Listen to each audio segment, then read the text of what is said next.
दिवाळीचा सण आणि गोडधोड पदार्थ यांचं अतूट नातं आहे. मात्र यंदा अमरावतीमध्ये एका मिठाईच्या दुकानानं या गोडीत सोनेरी भर घातली आहे. देशभर चर्चेमध्ये असलेली सोनेरी भोग मिठाई दिवाळीच्या मुहूर्तावर ग्राहकांना आकर्षित करण्यासाठी तयार केली गेलेली आहे.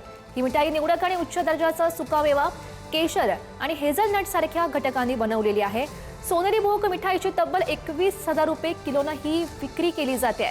तरीही खरेदीसाठी ग्राहकांची प्रचंड गर्दी दिसून येते आहे आणि या मिठाईला विदेशात सुद्धा मोठी मागणी आहे. यावर्षी आम्ही गोल्डन फ्लावर म्हणून एक मिठाई बनवलेली आहे. त्याची वैशिष्ट्य अशी आहे की ते मांबरा बदाम, किशोरी पिस्ता, शुद्ध केशर आणि 24 कॅरेट गोल्ड युक्त वर्कयुक्त ही मिठाई 21,000 रुपये प्रति किलो यांचा रेट आहे. मागच्या वर्षी 14,000 रुपये किलो ही मिठाई विकली होती आम्ही. गोल्डचे रेट वाढल्यामुळे यावर्षी 21,000 रुपये रेट ठेवण्यात आलेले आहे.